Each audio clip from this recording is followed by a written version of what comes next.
Shalom, shalom, shalom à tous les bien-aimés qui nous suivent présentement. Il a plu à notre Dieu de pouvoir faire encore une fois de plus cette vidéo afin de passer encore de bons moments avec vous, les bien-aimés, partout où vous êtes dans le monde. Je pense que si nous sommes ici, ce n'est que pour que nous puissions partager la parole de notre Dieu. Nous croyons que nous nourrissons nos vies chaque jour. Réellement, nous allons comprendre une chose pour que vous et moi, nous soyons en vie. Il y a eu les êtres qui ont été sacrifiés à notre place. Nous allons comprendre que il faut que le poulet ou la poule puisse être tué pour que toi tu sois en vie. Il faut que les légumes soient réellement déterrés, coupés, enlevés dans la sève, enlevés dans la terre, afin qu'ils puissent être sacrifiés pour que tu manges les légumes et que tu puisses avoir l'énergie et la force. Donc, la vie est une vie de sacrifice. La vie ne peut pas être comme ça s'il n'y a pas eu de sacrifice pour nous. Ça, c'est selon la nature. Parce que l'apôtre Paul dira, la nature ne vous enseigne-t-elle pas? Par là, nous comprenons que la nature étant réellement le premier enseignant, elle nous enseigne qu'il faut qu'il y ait des sacrifices pour que certains puissent avoir la vie. Alors, le légume est mort pour que toi, tu puisses les manger et que tu puisses avoir la vie. La poule ou le poulet a été tué pour que toi, tu puisses avoir la vie. Manger cela et avoir la vie. Or, tout cela, ce n'était que symbolique. Nous avons vu que Christ Jésus, lui qui était aussi un agneau, Dieu l'a sacrifié pour que nous puissions manger Christ et avoir la vie aujourd'hui. C'est pourquoi il est écrit, lui, il est l'agneau de Dieu. Il a dit ceci, que celui qui mangera son corps et boira son sang, c'est celui-là qui aura la vie. Donc, pour que nous puissions avoir la vie aujourd'hui, bien-aimés, il faut que nous puissions manger Jésus. Or, Jésus, c'est la parole. Jésus, c'est ça l'enseignement. Jésus, c'est ça le pain de vie. Jésus, c'est ça réellement la pureté de toute la parole. C'est pourquoi il a plu à notre Dieu et Maître Seigneur Jésus-Christ que nous puissions encore accéder au travers de cette vidéo dans vos demeures respectives afin de partager le pain qui est Jésus. Que nous puissions rompre les pains et que nous puissions les partager à tout le monde. Or, remarquez que Jésus-Christ n'avait pas ramené plusieurs pains. Il n'avait pris qu'un seul pain. Il a distribué auprès de ses 12, auprès des disciples. Donc nous comprenons qu'aujourd'hui, nous avons qu'un seul pain qui est Jésus. Nous devons réellement les disperser ou les distribuer à tous. C'est pourquoi il a dit, allez partout dans le monde, prêchez cette bonne nouvelle. La bonne nouvelle, c'est apporter l'enseignement de Jésus-Christ auprès de ceux qui n'ont pas la vie. Or, Christ est venu pour que tous les bien-aimés puissent avoir la vie. Que Dieu vous bénisse. Aujourd'hui, par la grâce du Seigneur, nous allons partager sur quelque chose. Nous allons réellement intituler notre portion de parole de cet après-midi, la loi du 8e jour. Je serai totalement par terre ou dans la doctrine pour que nous puissions un peu faire comprendre à l'Église ou aux assemblées, aux bien-aimés qui nous suivent, que réellement Dieu a sa procédure, Dieu a un processus à suivre. On ne peut pas suivre Dieu n'importe comment. Nous devons suivre Dieu selon ce qu'il est écrit, selon la procédure qui nous conduit, selon la directive qui est lui-même nous conduit, parce qu'il a dit il sera avec nous tous les jours jusqu'à la fin des temps. nous comprenons que Christ étant avec nous, il n'est pas ce Christ-là que nous avons vu, mais il s'est déversé en étant Saint-Esprit. C'est pourquoi le Saint-Esprit, c'est lui qui nous enseigne toutes choses, c'est lui qui nous montre et qui nous conduit dans les bons chemins. Allons-y vite dans le livre de Deutéronome 18. Nous allons prendre les versets 3. Je lis au nom du Seigneur Jésus-Christ, il est écrit ceci. Voici quel sera le droit des sacrificateurs sur le peuple, sur ceux qui offriront un sacrifice, un bœuf ou un agneau. On donnera aux sacrificateurs l'épaule, les mâchoires et l'estomac. Que Dieu bénisse encore une fois de plus l'écriture sainte que nous avons réellement lue. Donc nous voyons ici dans l'écriture de Deutéronome 18 verset 3 que Dieu s'est révélé auprès du frère Moïse pour lui donner un peu les mets du sacrificateur, c'est-à-dire la nourriture du sacrificateur. C'est-à-dire, quand on va tuer un animal, quand on va tuer ou faire un sacrifice, on ne va pas manger n'importe quoi. Les sacrificateurs ne vont pas manger n'importe quoi. Les sacrificateurs avaient 3 choses qu'on devait l'offrir pour qu'il puisse manger. Nous voyons qu'on devait lui donner l'épaule, la mâchoire et l'estomac. Or, nous croyons que tout ce qui est écrit, ce n'est pas Paris Match. La Bible ou les Écritures saintes, ce n'est pas comme tout autre livre. C'est réellement l'écriture qui doit réellement nous donner, qui cache réellement un parler. C'est pourquoi vous allez comprendre un jour, Jésus-Christ, avec ses disciples, les disciples lui ont posé cette question en disant, « Mais maître, pourquoi tu nous parles toujours en parabole ?» C'est là nous allons réellement comprendre que les Écritures saintes, c'est toute une parabole.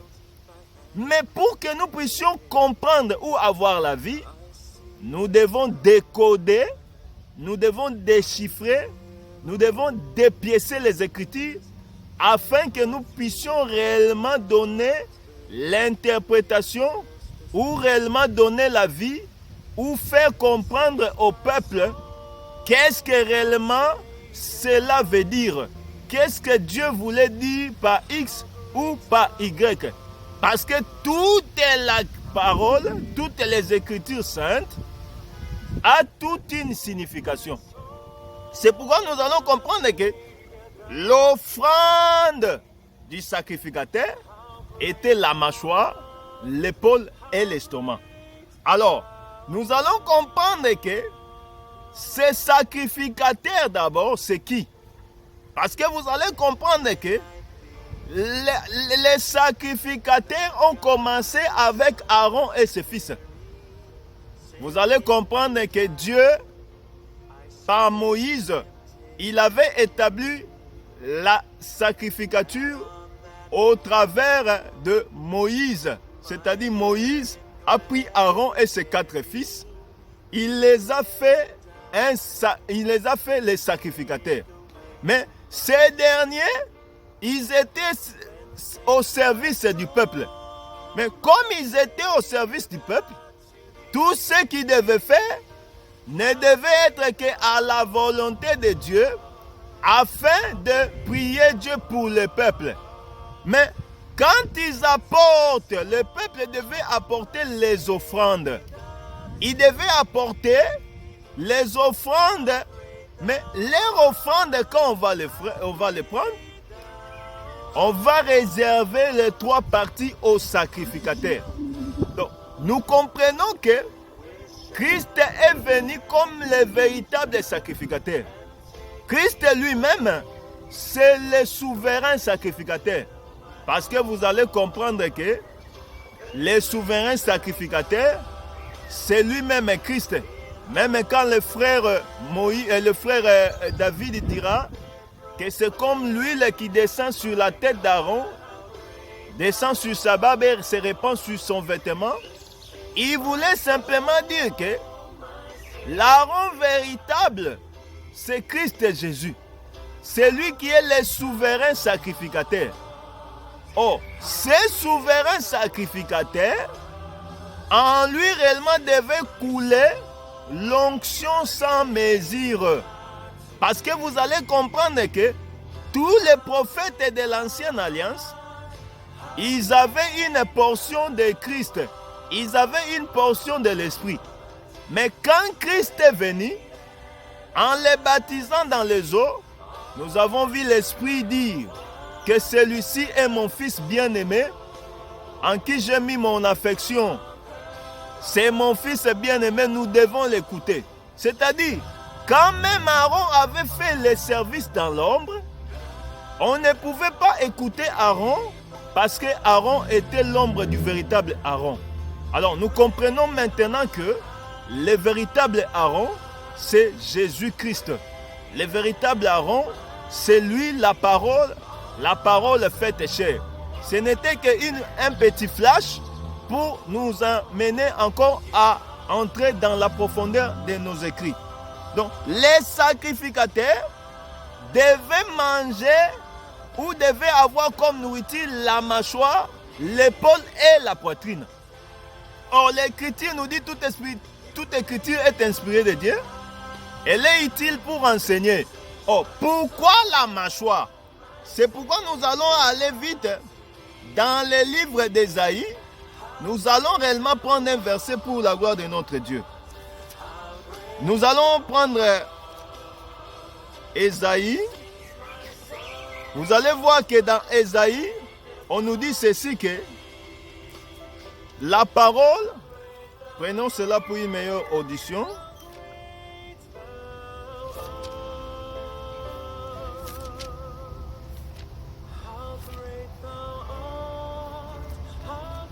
Nous sommes dans les livres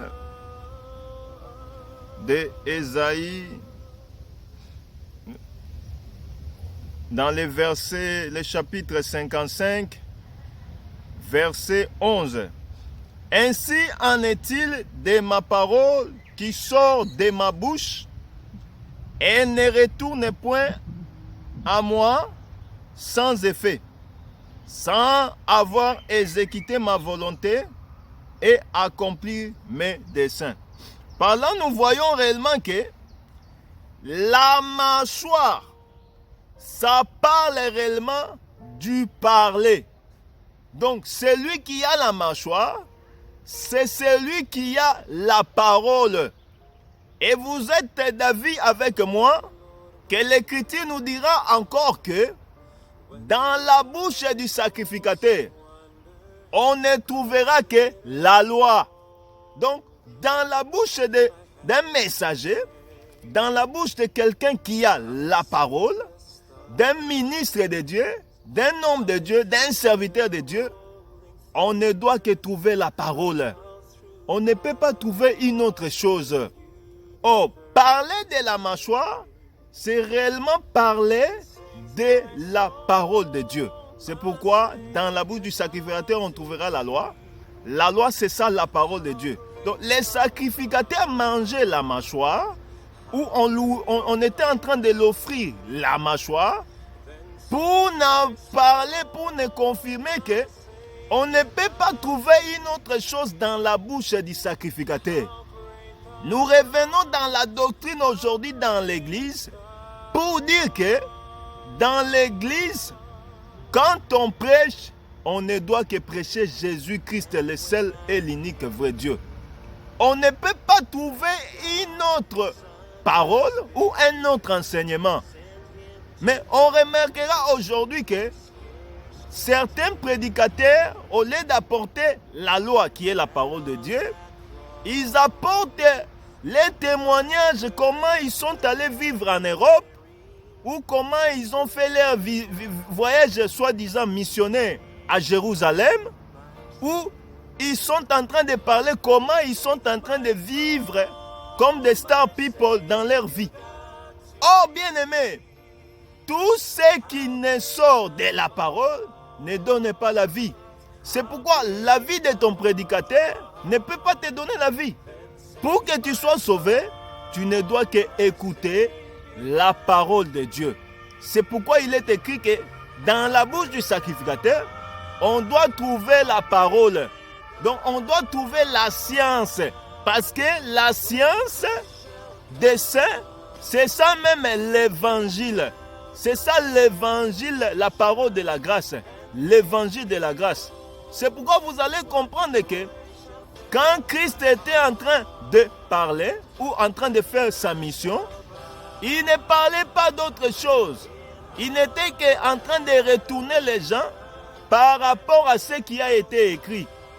Les scribes et les pharisiens ont amené une femme pour les lapider. Ils ont dit, maître, nous savons que tu es quelqu'un qui respecte la loi. Nous avons rencontré cette femme, nous l'avons attrapée en flagrant délit d'adultère. La loi nous dit ceci. Toi, qu'est-ce que tu dis? Oh, Christ, connaissant leurs pensées, connaissant réellement leurs intentions, il les a ramenés encore dans la parole. Il les a dit, celui qui n'a jamais commis de péché, jette les premiers la pierre sur la femme. Mais ils étaient enseignés par leur conscience, comme l'Écriture nous dit. Mais nous comprenons que ils étaient retournés dans la parole. Parce que la parole, c'est ça réellement qui nous met dans le droit chemin. C'est pourquoi, bien aimé, nous n'avons pas à copier la vie de X ou d'Y pour que nous puissions retourner dans le droit chemin. Il n'y a que la parole qui peut réellement nous ramener dans les droits chemins. Que Dieu vous bénisse. C'est pourquoi nous allons voir que dans la bouche, dans la mâchoire, dans la bouche du sacrificateur, dans l'église aujourd'hui, dans les assemblées aujourd'hui, nous devons que voir Jésus-Christ. Nous devons que écouter l'enseignement de Jésus-Christ. Oh, l'enseignement de Jésus, c'est quoi? L'enseignement de Jésus, c'est la doctrine, c'est la prophétie, c'est la connaissance, c'est ça aussi la révélation. C'est pourquoi l'apôtre Paul dira dans 1 Corinthiens 13, « Quand je suis venu chez vous, n'est-ce pas, je vous ai parlé en révélation, je vous ai parlé selon la connaissance, je vous ai parlé selon la prophétie, et je vous ai parlé selon la connaissance. » Donc, dans l'église aujourd'hui, les prédicateurs ou les évangiles doivent être prêchés dans toute son entièreté. Quand je parle de l'évangile, ce n'est pas les 4 évangiles, mais je parle de la globalité de l'agneau, c'est-à-dire l'évangile dans toute son entièreté, c'est-à-dire les 4 langages de la parole, doit réellement être enseigné dans l'église afin que le peuple puisse avoir la vie. C'est pourquoi les sacrificateurs, ils devaient réellement manger ce que nous appelons la mâchoire. C'est-à-dire, le verbe doit être donné au sacrificateur. C'est pourquoi un sacrificateur qui n'a pas le verbe, on doit réellement se dire où est-ce qu'il a réellement été ou il n'a jamais mangé la mâchoire. Parce que quand tu manges la mâchoire, nous devons réellement trouver la nourriture en toi.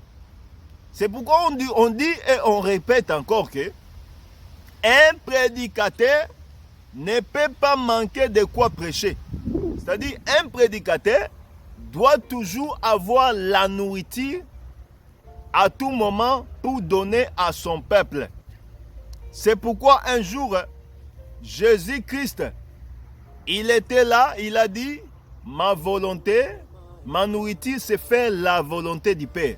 C'est-à-dire, la nourriture, c'est ça même cet enseignement, c'est ça même la parole. C'est ça réellement la nourriture que nous devons avoir dans nos vies. C'est ainsi, la mâchoire a été donnée pour que nous puissions réellement nourrir les peuples, nourrir les brebis du Seigneur. Mais on doit les nourrir à travers notre mâchoire. Et ces mâchoires, nous avons dit, c'est ça la parole en son entièreté. Que Dieu vous bénisse. Alors, nous allons comprendre aussi que il était dit que les sacrificateurs devaient aussi manger ce qu'on appelle l'épaule. Or, nous allons aller vite dans le livre de Jean pour appuyer notre enseignement. Nous sommes dans le livre de Jean, Jean 16, verset 12. Remarquez ceci, il est écrit ceci. J'ai encore beaucoup de choses à vous dire, mais vous ne pouvez pas les porter maintenant. Christ, qui était réellement la mâchoire, il devait réellement donner la nourriture à son peuple. C'est pourquoi il dira que j'ai beaucoup de choses à vous dire. Mais dire cela, par là nous comprenons que Christ lui-même était tout un dépôt. En Christ, il y avait la provision. En Christ, il y avait réellement la nourriture dans son entièreté. Donc Christ ne pouvait pas manquer de quoi nourrir son peuple. Il avait beaucoup de choses à nous dire. Vous remarquerez qu'il a dit ceci quand nous continuons au verset 13. On remarquera ceci que quand le consolateur sera venu, l'Esprit de vérité, il vous conduira dans toute la vérité, car il ne parlera pas de lui-même, mais il dira tout ce qu'il aura entendu et il vous annoncera les choses à venir. Donc nous comprenons que Christ, qui était toute une mâchoire, tout un dépôt, quand il est parti, il s'est déversé dans les Éphésiens 4:11 et sont tout un dépôt par lequel nous devons réellement avoir la nourriture. C'est-à-dire le Saint-Esprit s'est déversé dans les prophètes, il s'est déversé dans les pasteurs, il s'est déversé dans les docteurs, il s'est déversé dans les évangélistes, il s'est déversé dans les apôtres et les pasteurs. Tout cela, c'est eux qui ont réellement les dépôts pour réellement nourrir le peuple de Dieu. C'est pourquoi quelqu'un qui a les dépôts de Christ, quelqu'un qui a été depuis le conseil de Dieu, il connaît quelle est la couleur et qu'est-ce que réellement il avait réellement vu dans les conseils. Oh, dans les conseils, on ne voit que la loi du conseil. Oh, la loi du conseil, ce n'est que l'enseignement. C'est ça que la beauté de cet évangile. C'est pourquoi nous voulons dire ceci que un ministre de Dieu, un pasteur, un évangéliste, un docteur, un apôtre, un prophète doit avoir les dépôts. Il doit réellement avoir la nourriture en abondance. C'est pourquoi vous allez comprendre un jour, Joseph étant aussi les dépôts, il avait fait la provision. L'Écriture nous dit ceci que il avait amassé le pain pendant 7 ans. Parce que Joseph avait la compréhension, sachant qu'il y aura la famine. Oh, aujourd'hui, il y a la famine. La famine, c'est ça le manque de pain. C'est ça la nourriture qui manque dans les assemblées. La nourriture qui manque dans les églises. Mais Dieu étant et connaissant qu'il y aura la famine, il a déjà construit une nourriture pour nous. Et cette nourriture est gardée dans les dépôts qui est lui-même. C'est pourquoi nous disons ceci que un homme de Dieu doit avoir les dépôts. Il doit réellement avoir la nourriture en abondance comme Joseph. Au temps de Joseph, il n'y avait pas de manque. Quand même le peuple pouvait avoir la famine, mais Joseph avait la nourriture en abondance. C'est-à-dire, quiconque avait faim, il se présentait auprès de Joseph parce qu'il savait que auprès de Joseph, j'aurai la nourriture en abondance. Que Dieu vous bénisse. Alors, nous allons aussi comprendre une chose, que ces sacrificateurs-là, il doit réellement aussi avoir mangé l'épaule. Or, parler de l'épaule, c'est réellement parler de la charge. Quand on a la charge, on est censé marcher avec la charge du peuple. C'est pourquoi un homme de Dieu, c'est celui qui prend la charge du peuple. Il prend la charge de toute l'assemblée sur lui. C'est ça même l'âne robiste. Donc, on a vu Christ prendre les péchés de toute l'humanité, prendre les péchés de l'Église. Il les a mis sur son épaule afin qu'il soit tué comme un agneau sur la croix pour que nous soyons sauvés, comme nous l'avons dit en notre introduction, qu'il s'est sacrifié pour nous. C'est ça réellement la charge que nous devons avoir dans l'Église aujourd'hui.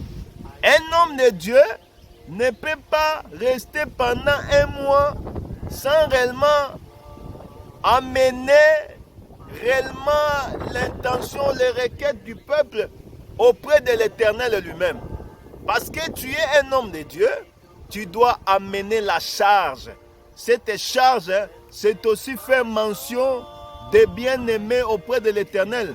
Amener les requêtes des bien-aimés auprès de Dieu lui-même, afin que l'Éternel puisse exaucer son peuple. Lisons vite un verset pour compléter ou réellement associer ce que nous sommes en train de dire. Nous allons lire dans les livres d'Ésaïe.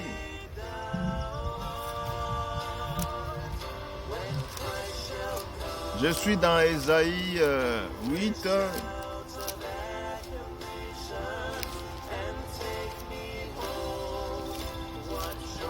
Nous sommes dans Ésaïe 8.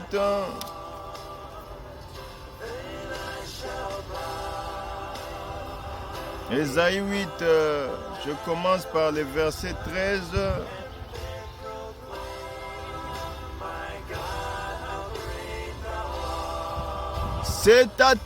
Je lis au nom du Seigneur Jésus-Christ. C'est l'Éternel des armées. Vous devez sanctifier. Je répète, c'est l'Éternel des armées que vous devez sanctifier. C'est lui que vous devez craindre et redouter. Il sera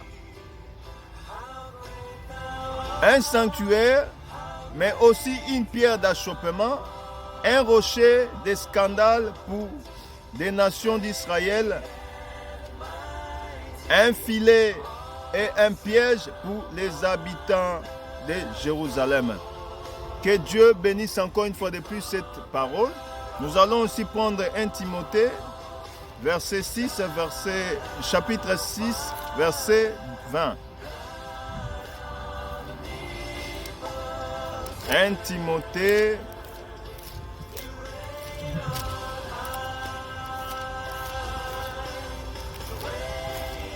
« 1 Timothée 6, «